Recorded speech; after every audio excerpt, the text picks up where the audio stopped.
Praise the Lord. Hallelujah. കർത്താവിന്റെ പരിശുദ്ധമായ നാമം ഇന്ന് പകലിൽ വാഴ്ത്തപ്പെടുമാറാകട്ടെ. May the name of the Almighty God be glorified. പ്രാർത്ഥനയോടുകൂടെ നമുക്ക് ദൈവത്തിന്റെ സന്നിധിയിലായിരിക്കാൻ തക്കവണ്ണം കർത്താവ് നമ്മെ ഇടയാക്കട്ടെ. Let us sit in prayer before the Lord. ദൈവത്തിന്റെ വചനം നമ്മൾ ഇന്ന് പകൽക്കാലം ശ്രദ്ധിക്കുന്നത് നമുക്കൊരു വലിയ അനുഗ്രഹമായി തീരേണ്ടതിന് പ്രാർത്ഥനാപൂർവ്വം ദൈവസന്നിധിയിലായിരിക്കാം. Let us be in prayer before the Lord so that Lord's word will deal with each and every one of us. ഇന്നത്തെ നമ്മുടെ ചിന്തയ്ക്ക് ആധാരമായി നാം എടുക്കാൻ ആഗ്രഹിക്കുന്ന സങ്കീർത്തനം 1-ാമത്തെ സങ്കീർത്തനമാണ്. Let us turn to Psalm 1. 1-ാമത്തെ സങ്കീർത്തനത്തിൽ നിന്ന് ഞാൻ സംസാരിക്കാൻ ആഗ്രഹിക്കുന്ന വിഷയം നോയിങ് ദ ഡിവൈൻ കൗൺസിൽ, ദൈവത്തിന്റെ ആലോചനയെ തിരിച്ചറിയുക. From Psalm 1, I am going to speak about knowing the counsel of God. You'll be getting the PowerPoints there. Yeah. Knowing the divine counsel of God. That means divine counsel. ദൈവത്തിന്റെ ആലോചനയെ തിരിച്ചറിയുക. So understanding the divine counsel of God. നമുക്കെല്ലാവർക്കും അറിയാം 1-ാം സങ്കീർത്തനത്തിലെ ഏറ്റവും പ്രധാനപ്പെട്ട 3 കഥാപാത്രങ്ങൾ ആരൊക്കെയാണ്? So we know there are 3 characters in Psalm 1. Who are all those? ഒന്ന് ദുഷ്ടന്മാരാണ്, One is wicked, രണ്ടാമത് പാപികളാണ്, second sinners, മൂന്നാമത് പരിഹാസികളാണ്. then third is mockers. എന്നാൽ ഇതിൽ ഏറ്റവും പ്രസക്തമായി നാം ചിന്തിക്കേണ്ടതായിരിക്കുന്ന കാര്യം, ഈ ലോകത്തിൽ ആരൊക്കെ ഉണ്ടെങ്കിലും നമ്മുടെ ചുറ്റുപാടിൽ ആരൊക്കെ ഉണ്ടെങ്കിലും നാം ഏറ്റവും കൂടുതൽ ശ്രദ്ധിക്കേണ്ടത് ദൈവത്തിന്റെ ആലോചനയാണ്. But what's most important in our life is, it does not matter whatever be your situation or your circumstances, we need to listen to the counsel from God. ഞാൻ ഇന്ന് ഇവിടെ നിന്നോട് സംസാരിക്കുന്ന സമയത്ത് ഞാൻ പൂർണ്ണമായിട്ടും വിശ്വസിക്കുന്നു ദൈവത്തിന്റെ ആലോചനയാണ് ഞാൻ ഇന്നിവിടെ സംസാരിക്കുന്നത്. And I am very confident that I am going to speak about the counsel of God. മനുഷ്യന്റെ ശബ്ദം കേൾക്കാനല്ല, മനുഷ്യന്റെ ആലോചന കേൾക്കാനല്ല നമ്മൾ ഇവിടെ കടന്നു വന്നത്, ദൈവത്തിന്റെ ശബ്ദം കേൾക്കാൻ വേണ്ടിയാണ്. We haven't come here to listen to the counsel of man, but from God. നമ്മളൊക്കെയും പലപ്പോഴും നമ്മുടെ ജീവിതത്തിൽ ഒരു പ്രതിസന്ധി ഘട്ടത്തിൽ നാം എത്തിച്ചേരുമ്പോൾ പലപ്പോഴും നമ്മൾ പലരോടും നമ്മൾ ആലോചന ചോദിക്കാറുണ്ട്. Many times when we go through some difficult times, there is a tendency that we turn to man and seek counsel. അടുത്ത സ്റ്റെപ്പ് എങ്ങനെ വെക്കണമെന്നറിയാതെ ഭാരത്തോടെ ഇരിക്കുന്ന ചില സന്ദർഭങ്ങളിൽ നാം ദൈവത്തിന്റെ സന്നിധിയിൽ പ്രാർത്ഥിച്ചപ്പോൾ ചിലരിലൂടെ ദൈവത്തിന്റെ ആലോചന നമ്മെ അറിയിച്ചിട്ടുണ്ട്. ചിലപ്പോൾ ചില പ്രവാചകന്മാരായിരിക്കാം, ചില പാസ്റ്റർമാരായിരിക്കാം, ചില സാധാരണ വ്യക്തികളായിരിക്കാം നമ്മോട് ദൈവത്തിന്റെ ആലോചന അറിയിച്ചിട്ടുണ്ട്. അത് ദൈവത്തിന്റെ ആലോചനയാണെന്ന് തിരിച്ചറിഞ്ഞുകൊണ്ട് അതിനനുസരിച്ച് ജീവിപ്പാൻ കർത്താവ് നമ്മെ സഹായിച്ചിട്ടുണ്ട്. In certain situations when we didn't know how to which step to take in a very crucial time of our life, maybe through servants of God or through prophets, we have definitely heard counsel from the Lord. ഇതിന്റെ ഇടയ്ക്ക് നമ്മുടെ lovely സിസ്റ്ററിന്റെ മാതാപിതാക്കളെ ഒന്ന് acknowledge ചെയ്യാൻ മറന്നുപോയി. പ്രിയപ്പെട്ട Stephen അങ്കിളും Elizabeth ആന്റിയും, അവരെ ഓർത്ത് നമുക്ക് ദൈവത്തിന് സ്തോത്രം ചെയ്യാം. അവർ കഴിഞ്ഞ ദിവസങ്ങൾ നമ്മൾ പ്രാർത്ഥിച്ചുകൊണ്ടിരുന്നു. സിസ്റ്റർ നാട്ടിൽ പോയി സമാധാനത്തോടെ മടങ്ങി വന്നു. പ്രിയപ്പെട്ട പിതാവും മാതാവും നമ്മുടെ കൂടെ ആയിരിക്കുന്നു. ഗ്രീൻ ഗാർഡോടുകൂടെ അവർ നമ്മുടെ കൂടെ ആയിരിക്കുന്നു. അവരെ കർത്താവ് ധാരാളമായിട്ട് അനുഗ്രഹിക്കണമെന്ന് നമുക്ക് പ്രാർത്ഥിക്കാം.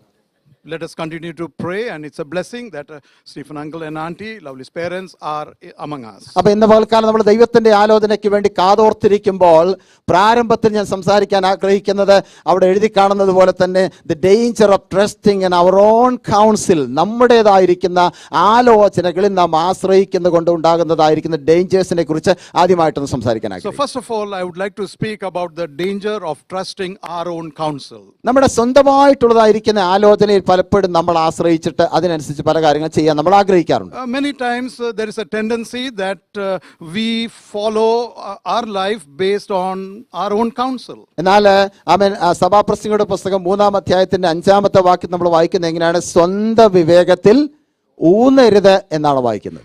We can see in Ecclesiastes 3, Proverbs 3 verse 5 that we should not trust in our own understanding. കാരണം എന്താണെന്ന് അറിയാമോ?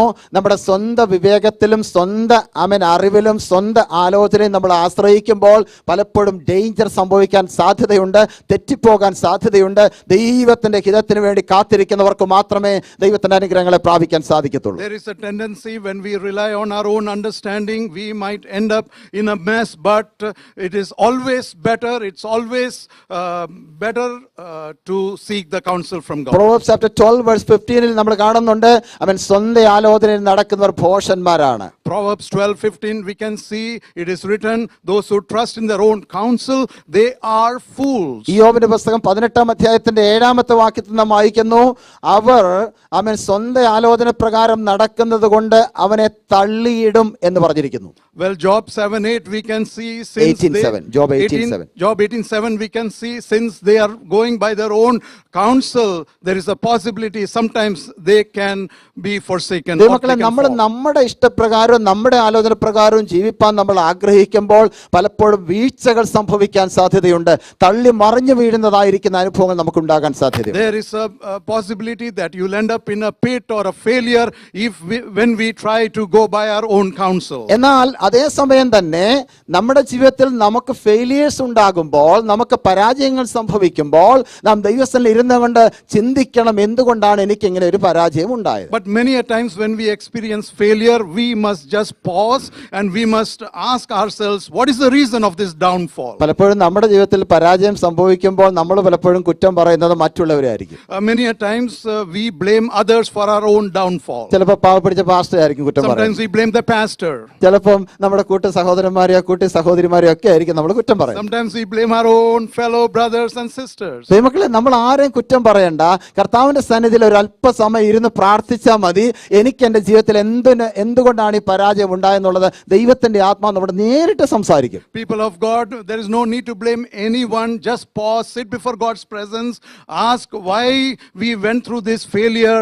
God will definitely show you. അപ്പോൾ ഞാൻ പറയാൻ ആഗ്രഹിക്കുന്നത്, ആദ്യമായി നമ്മുടെ ഇഷ്ടപ്രകാരവും നമ്മുടെ ആലോചന പ്രകാരം നമ്മൾ ജീവിക്കാൻ ആഗ്രഹിച്ചാൽ പരാജയങ്ങൾ സംഭവിക്കാൻ സാധ്യതയുണ്ട്. So what I'm trying to say is, if we try to go by our own understanding, there is a danger of failure. എന്നാൽ മറ്റുള്ളവരിൽ നിന്നും നാം ആലോചനകൾ സ്വീകരിച്ചാൽ ചിലപ്പോൾ പരാജയപ്പെടാൻ സാധ്യതയുണ്ട്, ചിലപ്പോൾ രക്ഷപ്പെടാൻ സാധ്യതയുണ്ട്. And when we try to seek counsel from others, sometimes you may succeed, sometimes you may not. നമ്മൾ എപ്പോഴും മറ്റുള്ളവരിൽ നിന്ന് നല്ല ആലോചനകൾ സ്വീകരിക്കാൻ തയ്യാറുള്ളവരായിരിക്കണം. We must always be prepared to receive counsel from others. There is a blessing of receiving counsel from others. മറ്റുള്ളവരിൽ നിന്ന് ആലോചന പ്രാപിക്കുന്നതിൽ നിന്ന്, നല്ല ആലോചന പ്രാപിക്കുന്നതിൽ നിന്ന് നമുക്കൊരു അനുഗ്രഹം ലഭിക്കാൻ സാധ്യതയുണ്ട്. By getting counsel from others, sometimes you will end up in a good place. It is a blessing.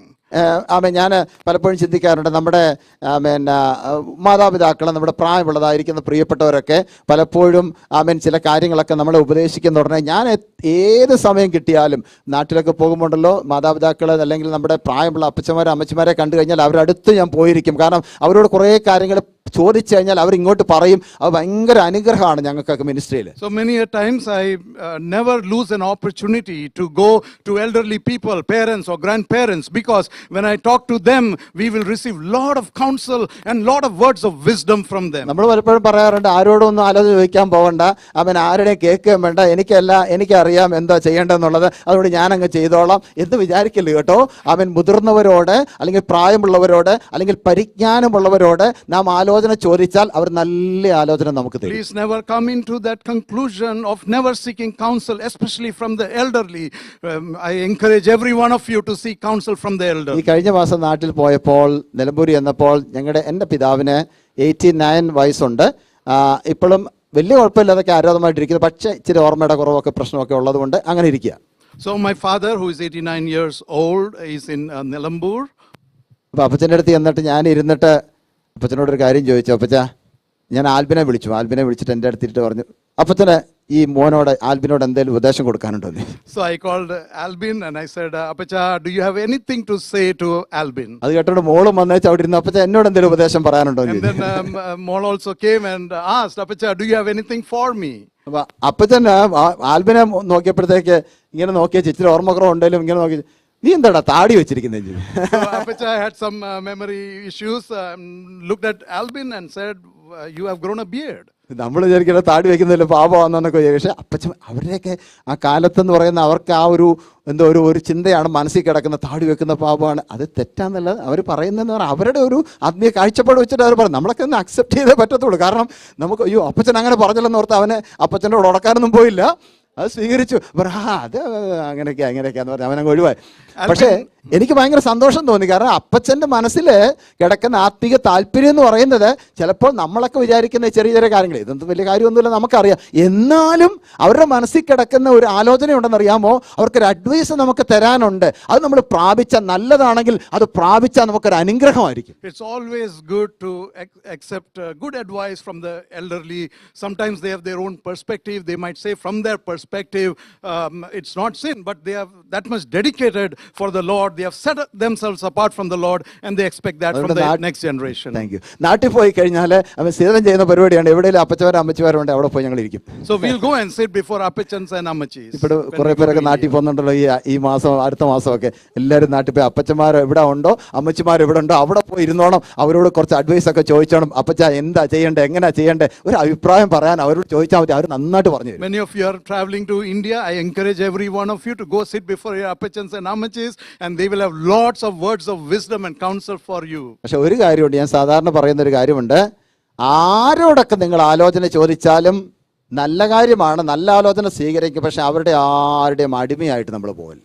And I always encourage you to seek good wisdom from the elderly. However, that doesn't mean I'm saying that you should be their slaves. പാസ്റ്ററോട് ആലോചന ചോദിക്കാം, പക്ഷെ പാസ്റ്ററുടെ അടിമയായിട്ട് പോകല്ലേ.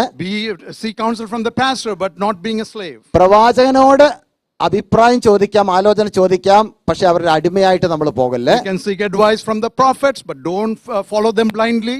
കൂട്ടു സഹോദരന്മാരോ കൂട്ടു സഹോദരിമാരോ നമ്മുടെ സാറുമാരോ ആരോട് വേണേലും ആലോചന ചോദിച്ചോ, അഭിപ്രായം ചോദിച്ചോ, അവർ പറയുന്നത് സ്വീകരിച്ചോ, പക്ഷേ അവരുടെ അടിമയായിട്ട് നാം പോകരുത്. എന്ന് പറഞ്ഞാൽ അവർ പറയുന്നതെല്ലാം ശിരസ വഹിക്കാൻ പോകരുത്. അവൻ ദൈവത്തിന്റെ സ്ഥലം ഇരുന്ന് പ്രാർത്ഥിച്ചിട്ട് ആ നല്ല ആലോചനയാണെങ്കിലും സ്വീകരിക്കാൻ പക്കോണം നമുക്കൊരു മനസ്സുണ്ടായിരിക്കണം. So you can seek counsel from your teachers and from fellow brothers and sisters, but the most important thing is go before the presence of the Lord and accept good things from others and the Lord. ആ power പോയിന്റ്സിനകത്ത് നോക്കിക്കേ, ആമേൻ. മറ്റുള്ളവരിൽ നിന്ന് നല്ല ആലോചനകളെ പ്രാപിച്ചുകൊണ്ട് അനുഗ്രഹം പ്രാപിച്ചതായിരിക്കുന്ന കുറച്ചു പേരുടെ പേരാ ഞാൻ അവിടെ എഴുതിയിട്ടിരിക്കുന്നത്. So you can see some names on the slide, those people who sought counsel from the Lord and were blessed. ഒന്നാമത്തെ ആള് മോശയാണ്. Moses is the number one person. പുറപ്പാട് പുസ്തകം 18-ാം അധ്യായത്തിന്റെ 17 തൊട്ട് 24 വരെയുള്ള വാക്യങ്ങളിലാണ് മോശ എങ്ങനെയാണ് മറ്റുള്ളവരുടെ ആലോചന പ്രാപിച്ചിട്ട് അനുഗ്രഹം പ്രാപിച്ചെന്നുള്ളത് ഇവിടെ കാണുന്നുണ്ട്. Exodus 18 we can see verse 17 to 24, we can see how Moses received counsel from several people. 19-ാമത്തെ വാക്യം മാത്രം ഒന്ന് വായിച്ച്, വേഴ്സ് 19.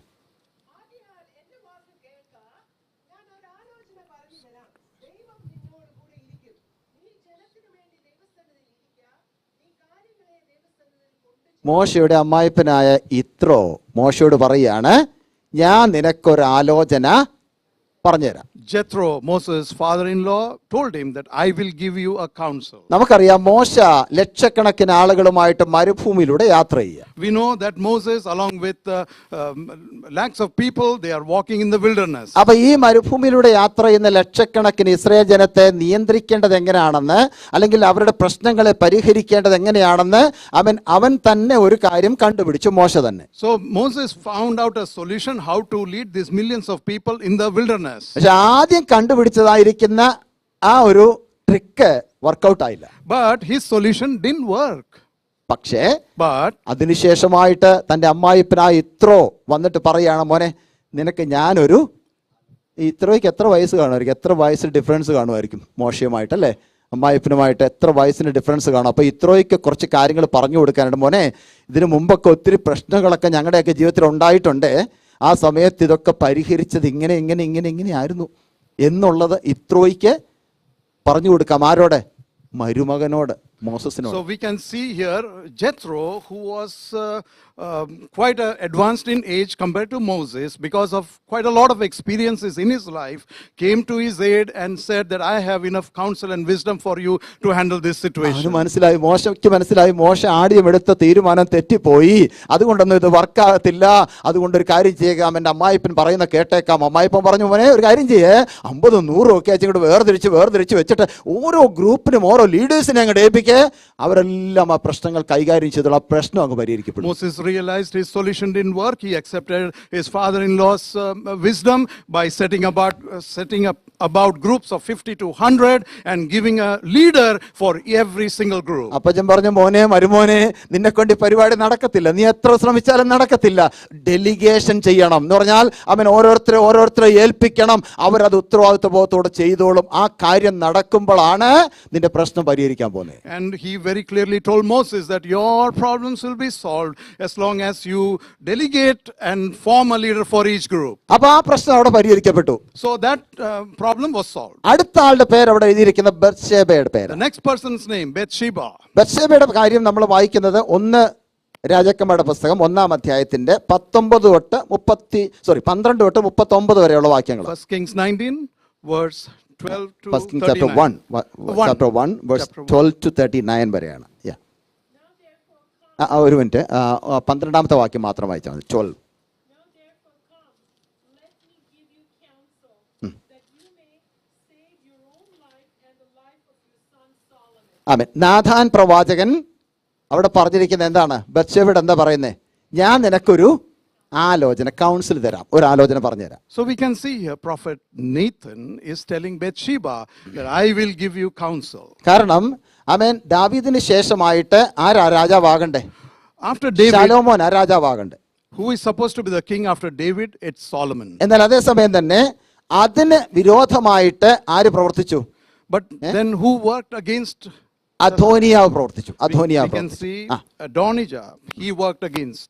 അധോനായി അദ്ദേഹം അവൻ പറഞ്ഞു കഴിഞ്ഞപ്പോൾ അദ്ദേഹം വിചാരിച്ചു അവൻ ഈ ശലോമോന് ദാവീദിന് എന്തായി? ഭയങ്കര പ്രായമായി, അതുകൊണ്ട് അവൻ ഞാൻ അങ്ങ് കയറി ലീഡർ ആയേക്കാം, ഞാൻ അങ്ങ് കയറി മെയിൻ സ്ഥാനത്തോട്ട് രാജാവായിട്ട് വന്നേക്കാന്ന് ഓർത്ത് പുള്ളി ഭയങ്കര തന്ത്രപരമായിട്ട് പല കാര്യങ്ങളും അവിടെ ചെയ്തു. So we can see here Adonai is making a plan to become a king even though he was not supposed to. എന്നാൽ നമ്മളവിടെ വായിക്കുന്നത് ഈ നാഥാൻ പ്രവാചകൻ എന്തോ പറഞ്ഞു? ഈ ബത്ശേബയോട് പറയുകയാണ്, ഞാൻ നിനക്കൊരു ആലോചന പറഞ്ഞു തരാം, നീ ഇന്നതുപോലെ ചെയ്യണം, നീ ചെന്ന് ദാവീദ് സുഖമില്ലാതെ അല്ലെങ്കിൽ പ്രായാധിക്യത്തിൽ കിടക്കുന്ന ദാവീദിന്റെ അടുത്ത് ചെന്നിട്ട് നീ സംസാരിക്കണം. ആമേൻ, ശലോമോനാണ് അടുത്ത രാജാവ് എന്നുള്ള ദൈവത്തിന്റെ ആത്മാവ് പറഞ്ഞിട്ടുള്ള കാര്യമാണ്, അതുകൊണ്ട് നീ അവനെ അപ്പോയിന്റ്മെന്റ് ചെയ്യണമെന്ന് നീ പറയണം, അതിന്റെ പുറകെ ഞാനും കൂടെ വന്നിട്ട് അത് കൺഫേം ചെയ്യാം, അന്നേരം ശലോമോനായിട്ട് രാജാവുമായിട്ട് മാറും, അധോനി അവരെ മാറ്റും. So we can see here that prophet Nathan is going and telling Bathsheba that you must go to the presence of King David, who is old and ill, that it is Solomon who would succeed his throne, and later I will come and I will endorse. നിങ്ങൾ ഓർക്കേ, അവൻ ബത്ശേബ എത്ര ശ്രമിച്ചാലും നടക്കത്തില്ലായിരുന്നു. പക്ഷേ ആ Nathan പറഞ്ഞ ആലോചന പ്രാപിച്ചുകൊണ്ട് അത് കേട്ടുകൊണ്ട് അനുസരിച്ചപ്പോൾ അവിടെ പ്രവൃത്തി നടക്കേണ്ടതുപോലെ നടന്നു. ശലോമോൻ തന്നെ രാജാവായി, അധോനിയാവ് പുറത്തുപോയി. And we can see because Bathsheba heard prophet Nathan, things all went as per the plan. Solomon succeeded the throne. പെട്ടെന്ന് എനിക്ക് പറഞ്ഞു വിടുക, അടുത്ത ആളാരെന്നറിയാമോ? നയമാനാണ്. Who is the next person? നയമാനെ കുറിച്ച് നമ്മൾ 2 രാജാക്കന്മാരുടെ പുസ്തകം 5-ാം അധ്യായത്തിന്റെ 13-14 വാക്യങ്ങളിൽ പ്രധാനമായിട്ടും വായിക്കുന്നുണ്ട്. 2 Kings chapter 5 verses 13 and 14. അവിടെ ആമേൻ, അത് വായിക്കാൻ സമയമില്ല, നമുക്ക് വായിക്കണ്ട. നമുക്കൊരു കാര്യം ചെയ്യാം. അവിടെ കാണുന്നത് എന്തറിയാമോ? ഈ നയമാൻ എന്ന് പറയുന്ന സേനാധിപൻ എന്ത് ചെയ്തു? ഒരു കുഷ്ഠം ബാധിക്കുന്നതായിട്ട് നമ്മൾ കാണാൻ സാധിക്കുന്നു. We can see Naaman had leprosy. ആ നയമാന് കുഷ്ഠം ബാധിച്ചു കഴിഞ്ഞപ്പോൾ അവന്റെ അകത്ത് ആഗ്രഹമുണ്ട്, എന്ത്? ഇതിനൊന്ന് പരിഹാരം കിട്ടണം, ഒരു സൗഖ്യം കിട്ടണം എന്ന് അവന് ഭയങ്കരമായിട്ട് ആഗ്രഹമുണ്ട്. പക്ഷേ അതിനെന്താ ഒരു പ്രതിവിധി എന്നുള്ളത് അവന് മനസ്സിലാകുന്നില്ല. So when Naaman was the commander of the army of the king of Aram, he got leprosy. He wanted healing, but he didn't know how to get healed. അപ്പൊ അവിടെ കാണുന്ന വിഷയം ഇങ്ങനെയാണ്. അവൻ അവിടെ ഉണ്ടായിരുന്ന അവരുടെ വീട്ടിൽ ജോലി ചെയ്തുകൊണ്ടിരുന്ന ഒരു ചെറിയ പെൺകുട്ടി ഉണ്ടായിരുന്നു. അവള് പറഞ്ഞു, രാജാവേ ഒരു കാര്യം ചെയ്യേ, നമുക്ക് ഇന്ന സ്ഥലം വരെ ഒന്ന് പോയാൽ അവിടെ എലീശ എന്ന് പറയുന്ന ഒരു പ്രവാചകനുണ്ട്, പുള്ളിയുടെ അടുത്തൊന്ന് പോയാൽ നിനക്ക് പരിഹാരം കിട്ടും, നിനക്ക് സൗഖ്യം കിട്ടും. So there was a servant girl in that house. She said, there is a man of God, Elisha. If you go to him, you will definitely be healed. എലിശായുടെ അടുത്തോട്ട് പോകാനുള്ള തീരുമാനം അവൻ ആദ്യമേ എടുത്തു. ഞാൻ പൊക്കോളാം എന്ന് പറഞ്ഞു. ഈ പെൺകുട്ടി പറഞ്ഞാണേലും ഞാൻ പൊക്കോളാം എന്ന് പറഞ്ഞു. അതങ്ങ് തീരുമാനിച്ചു. So Naaman decided, when he heard her say that, he accepted and he decided to go. എന്നാൽ അവിടെ ചെന്ന് കഴിഞ്ഞപ്പോൾ എലീശ പ്രവാചകൻ പറയുകയാണ്, നീ ഒരു കാര്യം ചെയ്യണം, യോർദാൻ നദിയിൽ എന്ത് ചെയ്യണം? 7 പ്രാവശ്യം നീ ഒന്ന് മുങ്ങിപ്പൊങ്ങണം. But we can see Elisha is telling Naaman, go to river Jordan and dip 7 times. പണ്ടൊക്കെ നമ്മളോടൊക്കെ അല്ലെങ്കിൽ നമ്മുടെയൊക്കെ പ്രിയപ്പെട്ടവരോടൊക്കെ സ്നാനപ്പെടണം എന്ന് പറയുന്ന ഉടനെ അവൻ തിരിച്ചു പറയുന്ന ഒരു മറുപടി ഉണ്ട്, എന്താണെന്നറിയോ? So during many times when people are asked to take baptism, there is a rebuttal they give. What is that? എന്താ പറയും? What would they say?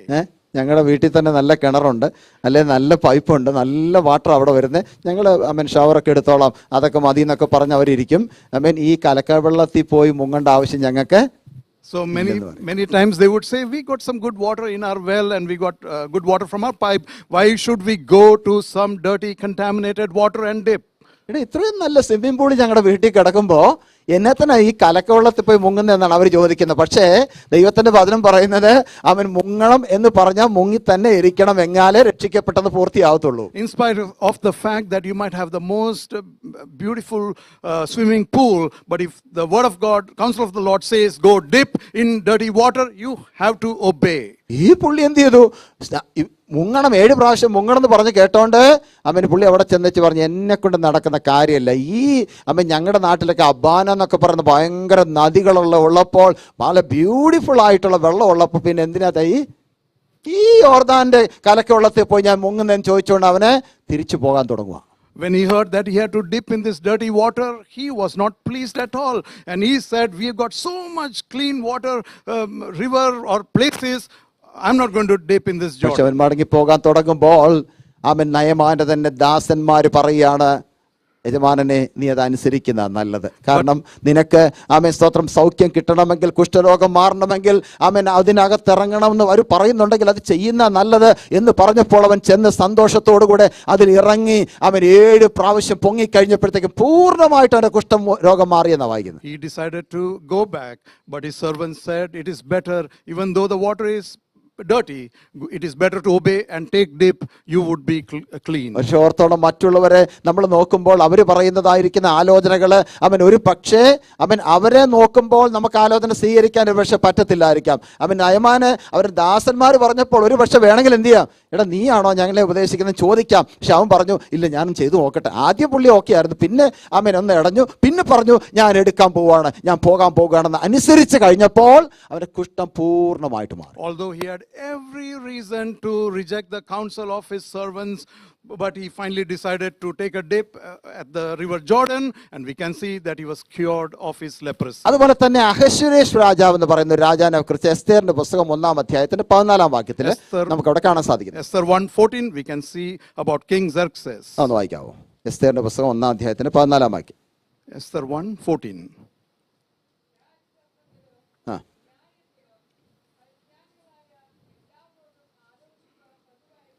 ആ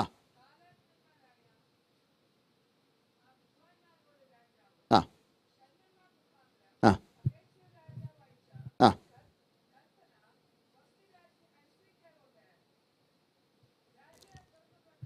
മതി. Thank you. നോക്കി അവിടെ നമ്മൾ എന്താ കാണുന്നത്? What are we seeing there? അഹശ്വേരോശ് രാജാവിന്റെ ഒരു പ്രധാനപ്പെട്ട പ്രത്യേകത പറയുന്നത് 127 സംസ്ഥാനങ്ങളെ അടക്കി വാണോണ്ടിരുന്ന ചക്രവർത്തിയായിരുന്നു ആര്? അഹശ്വേരോശ് രാജാവ്. So we know that King Xerxes, he ruled over 127 provinces. പക്ഷെ അവൻ ഇത്രയും കാര്യങ്ങൾ ചെയ്തത് എങ്ങനെയാണെന്നറിയാമോ? But do you know how he did all this work? പരിജ്ഞാനമുള്ള, അവരെക്കാളും അറിവുള്ള, എക്സ്പീരിയൻസ് ഉള്ള ആളുകളോട് എന്ത് ചെയ്യുമായിരുന്നു? ചോദിച്ച് മനസ്സിലാക്കുമെന്നാണ് ആ വാക്യത്തിൽ എഴുതി From വെച്ചിരിക്കുന്നത്. that scripture we can understand that he would take counsel from several noble people who had tremendous wisdom and understanding. അപ്പൊ ദൈവമക്കളെ ഇതിനകത്തൊരു അനുഗ്രഹമുണ്ട്. ഏതിനകത്തറിയാമോ? മറ്റുള്ളവരിൽ നിന്ന് നല്ല ആലോചനകൾ നാം ചോദിച്ച് മനസ്സിലാക്കി പ്രവർത്തിക്കുന്നത് കൊണ്ട് നമുക്ക് ഒരു അനുഗ്രഹം ഉണ്ടെന്നുള്ളത് ഒരിക്കലും മറന്നു പോകരുത്. Never forget there is a blessing when you get good counsel from others. ഇനി അതേസമയം അടുത്ത സ്ലൈഡിൽ കൊടുത്തിരിക്കുന്നത് എങ്ങനെയാണ്? ദുഷ്ടന്മാരുടെ ആലോചനകൾ നിമിത്തമുള്ളതായിരിക്കുന്ന നാശങ്ങളെ കുറിച്ച് കർത്താവിന്റെ വചനം പറയുന്നുണ്ട്. And then the word of God is also telling about the destruction that happens because of receiving counsel from the wicked. എന്താണ് ഒരു failures after the counsel of wicked? ദുഷ്ടന്മാരായിട്ടുള്ള ആളുകൾ നമുക്കൊരു ആലോചന പറഞ്ഞു തരുമ്പോൾ അതിനകത്ത് എന്തുണ്ട്? ഒരു ഫെയിലിയർ ഉണ്ട്, ഒരു പരാജയം സംഭവിക്കാൻ സാധ്യതയുണ്ട്. So when we receive counsel from the wicked, there is a great possibility of ending up in failure. നമുക്ക് വായിക്കാം 1 രാജാക്കന്മാരുടെ പുസ്തകം 12-ാം അധ്യായത്തിന്റെ 14-ാം വാക്യം. 1 Kings 12 verse 14.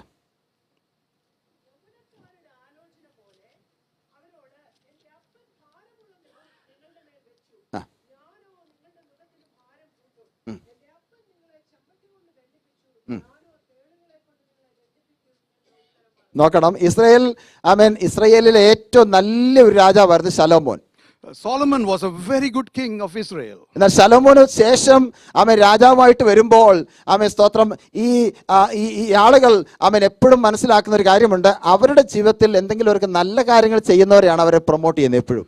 Generally people will promote those who would do great things in their personal life. അപ്പൊ ഈ ജനങ്ങളെല്ലാം കൂടെ പറഞ്ഞത്, നിന്റെ അപ്പൻ രാജാവായിരുന്ന സമയത്ത് എന്താ അവർ ചെയ്തുകൊണ്ടിരുന്നേ? ഞങ്ങൾക്ക് ഭയങ്കര ടാക്സ് കൊടുത്തോണ്ടിരിക്കുക, ഞങ്ങൾ നികുതി ഒത്തിരി കൊടുത്തോണ്ടിരിക്കുകയായിരുന്നു, ഒത്തിരി കഷ്ടപ്പെടുത്തുമായിരുന്നു, അതുകൊണ്ട് ഇച്ചിരി ഒന്ന് കുറച്ച് തരണം. So the people went to the king and said, your father was taxing us heavily.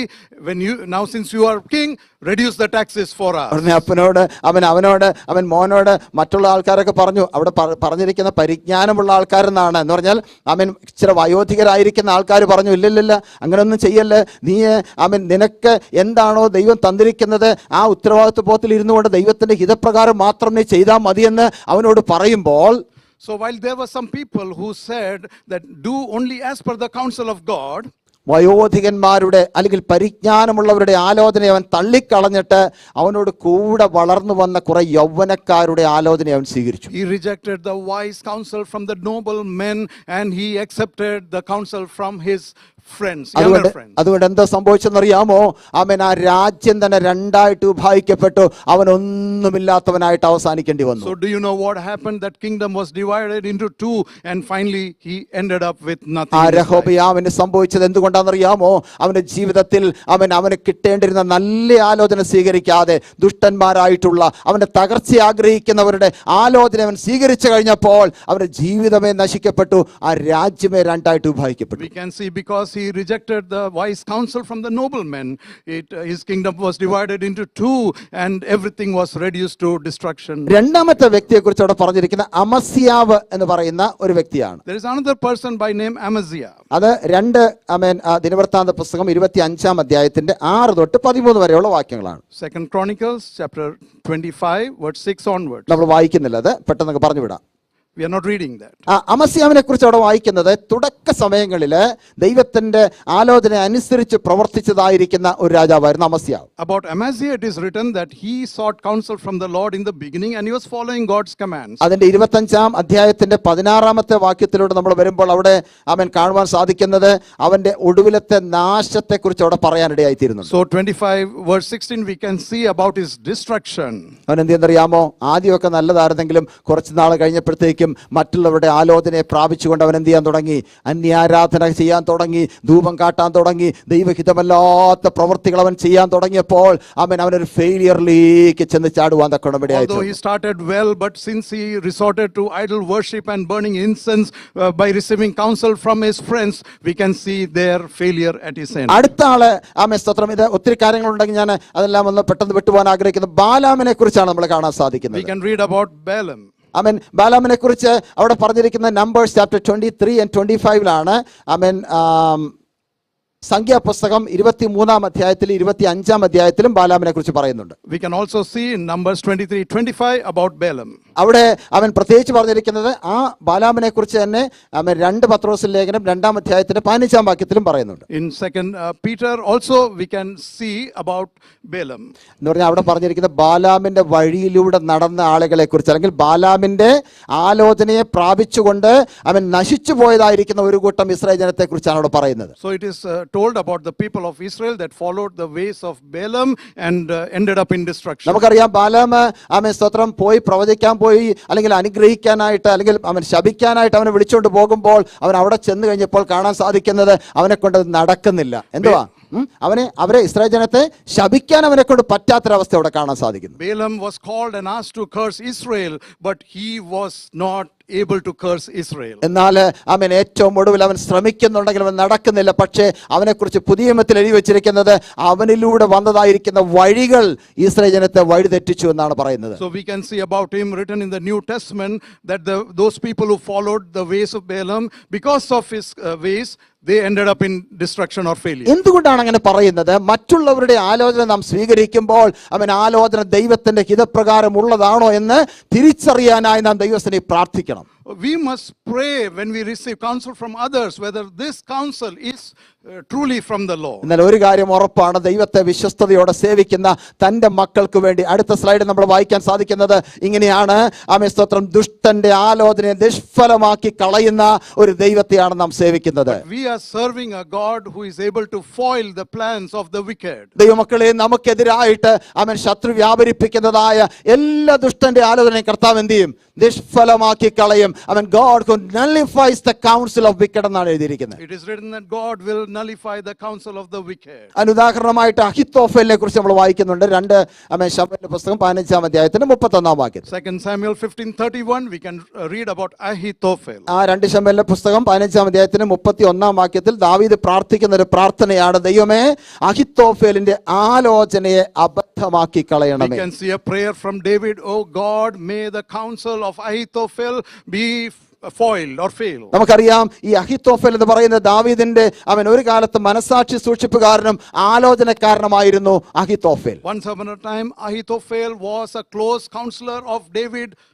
എന്നാൽ ഒരു ദിവസം ദാവീദിന്റെ ആ രാജസ്ഥാനം നഷ്ടപ്പെട്ടവനായിട്ട് അവൻ അവിടെ നിന്ന് ഇറങ്ങി ഓടുന്ന ഒരു കാഴ്ച കാണാൻ സാധിക്കുന്നുണ്ട്. But we can see one day that David, he is running away from his throne. അങ്ങനെ ഓടുന്ന സമയത്ത് ദാവീദിന്റെ തന്റെ സ്വന്തം മകനായ അബ്ശാലോമിന്റെ കൂട്ടത്തിൽ കൂടി അവൻ ആ കൂട്ടത്തിലേക്ക് അവൻ ഈ പ്രിയപ്പെട്ടവൻ കൂടെ ചേർന്നുകൊണ്ട് അവർക്ക് ആലോചന പറഞ്ഞു കൊടുക്കുന്ന വ്യക്തിയായിട്ട് ഇവൻ മാറുവാനിടയായി. And we can see it was Ahithophel who gave false counsel to David's son Absalom against his own father. 17-ാം അധ്യായത്തിന്റെ 23-ാം വാക്യത്തിലേക്ക് നമ്മൾ വായിക്കുമ്പോൾ കാണാൻ സാധിക്കുന്നത് ഈ അഹിത്തോഫൽ എന്ത് അറിയാമോ, വീട്ടിൽ ചെന്ന് വീട്ടുകാര്യം ക്രമക്കെടുത്തിയിട്ട് കെട്ടി ഞാൻ ചെന്ന വായിക്കും. Verse 23, we can see when Ahithophel saw that all his advice failed, he died, he hung himself. അതുകൊണ്ടാണ് ദാവീദ് പ്രാർത്ഥിച്ചത്, എന്താ കർത്താവേ അഹിത്തോഫേലിന്റെ ആലോചന എന്ത് ചെയ്യണം, അബദ്ധമാക്കണമേ, നല്ലിഫൈ ചെയ്യണമേ എന്നവൻ ദൈവസന്നിധിയിൽ പ്രാർത്ഥിക്കുകയാണ്. That's why David was praying, Lord, nullify the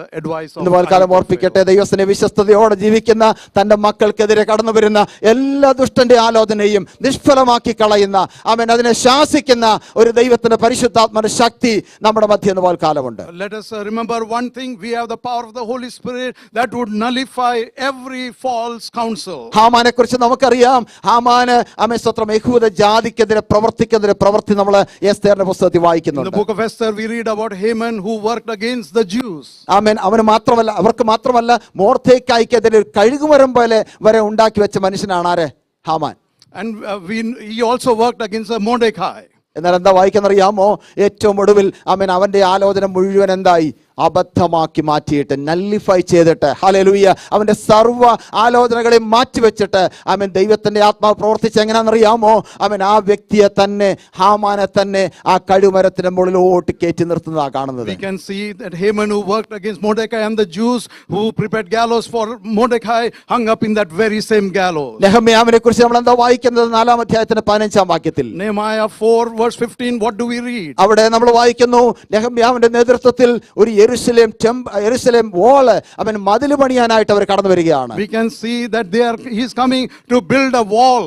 എന്നാൽ ആ സമയത്ത് സൻബല്ലത്ത് തോബിയാവ് എന്ന് പറയുന്ന അവൻ പ്രിയപ്പെട്ടവര് അവനെതിരെ സംസാരിക്കുകയും പ്രവർത്തിക്കുകയും ചെയ്യുമ്പോൾ, but we can see there were opposition from two men, their names are Sanballat and Tobiah. നെഹമ്യാവ് ഒറ്റ കാര്യം മാത്രമേ പറയാറുള്ളൂ, സ്തോത്രം, ഞങ്ങൾക്ക് വേണ്ടി കർത്താവ് കാര്യം സാധിപ്പിച്ചു തരും, അവന്റെ ദാസന്മാരായ ഞങ്ങൾ എഴുന്നേറ്റ് പണിയും എന്നാണ് നെഹമ്യാവ് പറഞ്ഞത്. Nehemiah made a proclamation, our God will fight for us and we will indeed build the wall. കാലം ഓർപ്പിക്കട്ടെ, നമ്മുടെ ആത്മീയ ജീവിതത്തിനെതിരെ, ഭൗതികമായിട്ടുള്ള ജീവിതത്തിനെതിരെ പോരാടി നിൽക്കുന്ന എല്ലാ ശത്രുവിന്റെ ആലോചനകളെയും അബദ്ധമാക്കി മാറ്റിയിട്ട് അതിനെ നള്ളിഫൈ ചെയ്തിട്ട് ഒന്നുമില്ലാത്തയാക്കിയിട്ട് ദൈവത്തിന്റെ പ്രവൃത്തി നമുക്കായി വെളിപ്പെടുത്താൻ കർത്താവിന് കഴിയും. Well, it is possible for God to reveal His glory in our life by nullifying all false counsels against our life. അവിടെ നാം വായിക്കുന്നത് എങ്ങനെയാണ്, but frustrated their plan എന്ന് എഴുതിയിരിക്കുന്നത്. എന്ന് പറഞ്ഞാൽ അതിനെ അബദ്ധമാക്കി എന്ന് പറഞ്ഞാൽ എന്താണ്, ഫ്രസ്ട്രേറ്റ് ചെയ്തു. It is written that he frustrates the plans of the wicked. നമുക്കറിയാം പൗലോസിനെതിരെ സ്തോത്രം അനേക സമയങ്ങളിൽ അനേകരും കൂട്ടം കൂടി അവനെ ആക്രമിക്കാനും കൊല്ലാനും ശ്രമിച്ചിട്ടുണ്ട്. We know several people formed a group to destroy Paul. അപ്പോസ്തല പ്രവൃത്തിയുടെ പുസ്തകം 23-ാം അധ്യായത്തിന്റെ 12 മുതൽ 15 വരെ ഉള്ളതായിരിക്കുന്ന വാക്യങ്ങളിൽ നമുക്ക് അവിടെ കാണാൻ സാധിക്കുന്നുണ്ട്. അവിടെ എല്ലാം ഈ കൂട്ടം ആളുകൾ പൗലോസിനെ നശിപ്പിക്കാനായി ശ്രമിക്കുന്ന കാഴ്ച. 23:12 to 15 we can clearly see there is a group of people that were waiting to kill Paul. എന്നാൽ ആ സമയങ്ങളെല്ലാം ദൈവത്തിന്റെ ആത്മാവ് അവനോട് കൂടെ ഇരുന്ന് അവർ പ്ലാൻ ചെയ്തതിനെ മൊത്തം എന്ത് ചെയ്തു, നള്ളിഫൈ ചെയ്തിട്ട് അബദ്ധമാക്കി മാറ്റിയിട്ട് നിഷ്ഫലമാക്കിയിട്ട് അവനെ അനുഗ്രഹിക്കപ്പെട്ട ഒരു അപ്പോസ്തലനായി കർത്താവിന് വേണ്ടി പ്രയോജനപ്പെടുത്താൻ കർത്താവിന് But we സാധിച്ചു. can see that God nullified and frustrated the plans of the people who wanted to kill him and made him one of the greatest apostles. അടുത്ത സ്ലൈഡ് ഞാൻ ഉണ്ടാക്കിയിരിക്കുന്നത് എങ്ങനെയാണ്? ദൈവത്തിന്റെ ആലോചനയ്ക്ക് നാം വിധേയപ്പെടണം. We must submit ourselves to the counsel of God. Being subjected to the counsel of God. ദൈവത്തിന്റെ ആലോചനയ്ക്ക് നമ്മൾ എന്ത് ചെയ്യണം? എപ്പോഴും We must വിധേയപ്പെട്ടവരായിരിക്കണം. always be subjected to the counsel of God. ഒന്നാമത്തെ ഉദാഹരണം ദാവീദാണ്. David is a prime example. അപ്പോസ്തല പ്രവൃത്തി 13-ാം അധ്യായത്തിന്റെ 22-ാം വാക്യത്തിലും 36-ാം വാക്യത്തിലും നാം വായിക്കുന്നത് ദാവീദ് after his own God's own heart എന്നാണ്. അവൻ ദൈവഹിതപ്രകാരമുള്ള മനുഷ്യനായിരുന്നു. Acts 13 we can see it is written about David that he was a man after God's own heart. 36-ാം വാക്യത്തിൽ വായിക്കുന്നത് എങ്ങനെയാണ്? അവൻ ദൈവത്തിന്റെ ഹിതപ്രകാരം ശുശ്രൂഷ ചെയ്തെന്നാ Verse വായിക്കുന്നത്. 36 it is written that he did service according to the will of God. നമുക്ക് എന്താ ആവശ്യമായിരിക്കും അറിയാമോ? കർത്താവിന്റെ ഹിതം തിരിച്ചറിയുക, കർത്താവിന്റെ ആലോചനയെ പ്രാപിക്കുക, അത് ഏറ്റെടുത്തുകൊണ്ട് അതിന് വിധേയപ്പെട്ടുകൊണ്ട് നാം ജീവിച്ചാൽ നമ്മുടെ ജീവിതം ധന്യമാക്കപ്പെടാനിടയായി തീരും. If we subject ourselves to the will and the counsel of our holy God, our life will be successful. അടുത്തത് ആസാഫിനെ കുറിച്ച് നമ്മൾ വായിക്കുന്നത് എങ്ങനെയാണ്? About Asaph it is written. 73-ാം സങ്കീർത്തനത്തിന്റെ 23 മുതൽ 25 വരെയുള്ള വാക്യങ്ങളിൽ ആസഫ് ചില വാക്കുകൾ അവിടെ എഴുതി വെച്ചിട്ടുണ്ട്. Psalm 73 we can see from 23 to 25 written by Asaph. ധാരാളം തിന്മയുടെ അനുഭവങ്ങളിലൂടെ കടന്നുപോയ മനുഷ്യൻ ആര്? Asaph. Asaph is a person who went through many bitter experiences. എന്നാൽ അത്രേ തിന്മയുടെ അനുഭവത്തിലൂടെ താൻ കടന്നുപോയപ്പോഴും അവൻ എന്ത് ചെയ്യുന്നറിയാമോ? ദൈവത്തിന്റെ ആലോചനയ്ക്ക് വേണ്ടി കാത്തിരുന്നു. But even during those tough times he would seek counsel from the Lord. 23-ാം വാക്യത്തിലോട്ട് വരുമ്പോൾ ആദ്യമൊക്കെ കുറേ കാര്യങ്ങൾ അവർ നിമിത്തം ഞാൻ മുഷിഞ്ഞു പോയി, അങ്ങനെയാണ്, അവരിങ്ങനെയാണ്, ഇവരിങ്ങനെയാണ്, അവരെന്നോട് ഇങ്ങനെ ചെയ്തു, ഇവരെന്നോട് ഇങ്ങനെ ചെയ്തു, ഇതെല്ലാം പറഞ്ഞിട്ട് 23-ാം വാക്യത്തിലോട്ട് വരുമ്പോൾ താൻ പറയുകയാണ് ഞാൻ ഒടുവിൽ എന്ത് ചെയ്തു? അവരുടെ അന്തം എന്താകുമെന്ന് ചിന്തിക്കാൻ ചെന്ന് കഴിഞ്ഞപ്പോൾ എനിക്ക് മനസ്സിലായി, നീ അവരെ എവിടെ നിർത്തിയിരിക്കുന്നു? വഴുവഴുപ്പിൽ നിർത്തിയിരിക്കുന്നു. അങ്ങോട്ടാണോ ഇങ്ങോട്ടാണോ ചാടുന്നെന്ന് അറിയത്തില്ല, അവർ വഴുവഴുപ്പിൽ നിൽക്കുകയാണ്. എന്നാൽ ഞാൻ എൻ്റെ ദൈവത്തിന്റെ ആലോചനയ്ക്ക് വേണ്ടി കാത്തിരുന്നപ്പോൾ എൻ്റെ ദൈവത്തിന്റെ ആത്മാവ് എന്നോട് സംസാരിച്ചു. Well, we can see there Asaph rambling a lot and blaming a lot of people who were working against him, but then he is saying in the end, filled with hope, while they were in a place of no man's land, God, as he sought counsel from the Lord, he felt that the Lord was holding him by his right അവിടെ hand. നാം വായിക്കുന്നത് എങ്ങനെയാണ്? സ്തോത്രം, ദൈവത്തിന്റെ ആലോചനയെ പ്രാപിച്ചത് കൊണ്ട് അവൻ എന്നെ പിന്നത്തേതിൽ മഹത്വത്തിലേക്ക് നടത്തും. And because I sought counsel from the Lord, he will lead me to greater heights and great times. താൽക്കാലികമായ ചെറിയ പരാജയങ്ങൾ കാണുമ്പോൾ ഓർത്തോണം, ഒരു വലിയ മഹത്വത്തിലേക്ക് നമ്മളെ കൊണ്ടുപോകാൻ വേണ്ടിയാണ്. When you see some temporary failures in your life, understand God wants you, take you to greater heights and greater glory. ഇന്ന് പകൽക്കാലം താൽക്കാലികമായ ചില പരാജയങ്ങളോ രോഗങ്ങളോ പ്രയാസങ്ങളോ പ്രശ്നങ്ങളോ കണ്ടുകൊണ്ട് കർത്താവേ ഞാൻ എന്ത് ചെയ്യണം എന്ന് വിചാരിച്ചിരിക്കുന്ന ദൈവജനത്തോട് ദൈവത്തിന്റെ ആത്മാവ് പറയുന്നു, പിന്നത്തേതിൽ നിന്നെ മഹത്വത്തിലേക്ക് കൊണ്ടുപോകാൻ ദൈവത്തിന് പ്ലാൻ ഉണ്ട്. To the people of God, let me tell you that God has a great plan for you. You might going through tough situations or sickness, but God wants you to take you to greater glory. Hallelujah. തുടക്കത്തിൽ ഒരു പക്ഷേ കുറച്ചെന്ന് തോന്നിയേക്കാം, തുടക്കത്തിൽ ഒരു പക്ഷേ ചെറുതെന്ന് തോന്നിയേക്കാം, ഒന്നുമില്ലെന്ന് തോന്നിയേക്കാം. എന്നാൽ അല്പസമയം കഴിയുമ്പോൾ അതിനൊരു വ്യത്യാസം വരാൻ കർത്താവ് ആഗ്രഹിക്കുക. You might think that your start is very small and very ordinary, but God is able to take you to greater glory. പത്രോസിനോട് കർത്താവ് പറഞ്ഞു, മോനെ നീ ഒരു കാര്യം ചെയ്യ്, ആഴത്തിലേക്കൊന്ന് വലയിറക്ക്.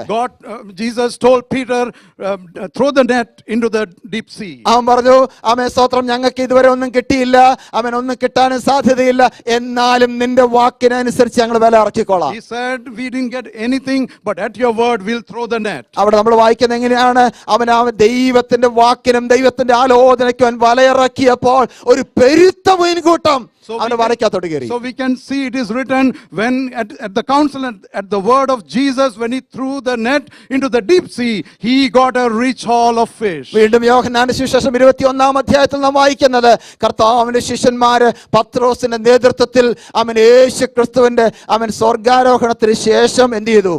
മീൻ പിടിക്കാൻ പോയി. And John 21 we can see after the ascension of our Lord Jesus, Peter and several other disciples, they went to again fish.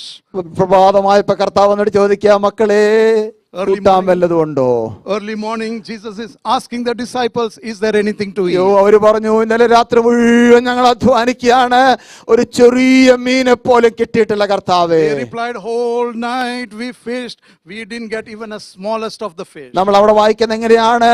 ദൈവത്തിന്റെ വാക്കിനനുസരിച്ച് അങ്ങോട്ട് വലയിറക്കി കഴിഞ്ഞപ്പോൾ 153 വലിയ മീൻ അവർക്ക് കിട്ടി. But at the word of Jesus, when they cast the net, they got 153 big fishes. ദൈവമക്കളെ, കർത്താവിന്റെ ആലോചന പ്രാപിച്ചാൽ നമ്മൾ താല്പര്യപ്പെടുന്നുണ്ടെങ്കിൽ ഒരിക്കലും പരാജയം നമ്മുടെ ജീവിതത്തിൽ സംഭവിക്കത്തില്ല. If you desire to seek the counsel of the Holy God, you will never experience failure in your life. ഈ ലോകത്ത് നമ്മളെ തളർത്തുന്നതോ നമ്മളെ വേദനിപ്പിക്കുന്നതായിരിക്കുന്ന ന്യൂസുകൾ നാം കേൾക്കുമ്പോൾ, ആലോചനകൾ കേൾക്കുമ്പോൾ, അതിനെ മാറ്റിവെച്ചിട്ട് അവൻ സർവശക്തനായ ദൈവത്തിന്റെ ആലോചനയ്ക്ക് വേണ്ടി കാതോർക്കുന്ന ദൈവത്തിന്റെ മക്കൾക്ക് വേണ്ടി ഇന്ന് പൽക്കാലം ദൈവത്തിന് ദൂതുണ്ട്. Put aside all the news of this world that is bringing discouragement and hopelessness and turn to God, and God will do wonders in your life. രാത്രി മുഴുവൻ അധ്വാനിച്ചിട്ട് ഒരു ഉപ്പമീൻ പോലും കിട്ടാതിരിക്കുന്ന ജനത്തോട് ദൈവത്തിന്റെ ആത്മാവ് പറയുകയാണ്, നീ ഒരു പെരുത്ത മീൻകൂട്ടത്തെ കാണാൻ പോവാ. The Spirit of the Lord is telling him that you are going to see a multitude of people. നമ്മുടെ വേദന മാറാൻ സമയമായി, It is- നമ്മുടെ ദുഃഖം മാറാൻ സമയമായി. It is time for the pain and the sorrow to disappear. നമ്മുടെ ഇല്ലായ്മകൾ മാറാൻ സമയമായി. Oh, our lack is going to end. ദൈവത്തിന്റെ ആലോചനയ്ക്ക് വേണ്ടി കാതോർത്ത് നിൽക്ക്. Open your ears unto the counsel of the Lord. ദുഷ്ടന്റെ ആലോചനയെ മാറ്റിവെക്ക്. Put aside the counsel of the wicked. മറ്റുള്ളവരുടെ ആലോചനയെ മാറ്റിവെക്ക്. Put aside the counsel of others. അവരും ഇവരും പറയുന്നത് എന്താണെന്നുള്ളതല്ല പ്രശ്നം, നമ്മുടെ കർത്താവിന്റെ ആലോചന എന്താ? What is most important is the counsel of God and not the counsel of the people. എത്ര പേർക്ക് ഇതുപോലെ കാലം ദൈവത്തിന്റെ ആലോചനയ്ക്കായി കാത്തിരിക്കാൻ How പറ്റും? many of you are determined to seek counsel from ഞാൻ God? ഒത്തിരി ഉദാഹരണങ്ങളോട് പറയാനിടയായി തീർന്നു. A lot of examples we heard. നമ്മുടെ ആലോചനയ്ക്കൊത്തോണം പോയാൽ അത് പരാജയമാണ്. If we go by our counsel, it will be failure. ദുഷ്ടന്മാരുടെ ആലോചന നാം സ്വീകരിച്ചാൽ അത് നാശമാണ്. And it will be destruction if you receive counsel from the wicked. എന്നാൽ മറ്റുള്ളവരുടെ നല്ല ആലോചനകളെ പ്രാപിച്ചാൽ അതൊരു ബ്ലെസ്സിംഗ് ആണ്. But it will be a blessing if you receive good counsel from good people. ഏറ്റവും ഉപരിയായി ദൈവത്തിന്റെ ആലോചനയ്ക്കായി And കാത്തിരിക്കണം. most importantly, wait for the counsel of the കർത്താവിന്റെ Holy One. ആലോചന പ്രാപിക്കുന്ന ദൈവത്തിന്റെ മക്കൾ ജീവിതത്തിൽ എന്ത് പ്രതിസന്ധി വന്നാലും അവൻ അതിന്റെ നടുവിൽ അവർ ഉറച്ചു നിന്ന് കർത്താവിനോട് വീര്യം പ്രവർത്തിപ്പാൻ വരെ കർത്താവ് Those സഹായിക്കും. who receive counsel from the Holy God, in spite of going through tough situations, God will be able to do a wonderful thing in your life. അതിനായി സർവശക്തനായ ദൈവം നമ്മെ സഹായിക്കട്ടെ. May the Lord enable every one of നമ്മളെല്ലാവരും us. ചേർന്ന് പ്രാർത്ഥിച്ചുകൊണ്ടിരിക്കുമ്പോൾ ഈ കേട്ട വചനത്തെ ധ്യാനിച്ചുകൊണ്ട് ആമേൻ സ്തോത്രം. ആമേൻ ചുരുക്കം വാചകങ്ങളിൽ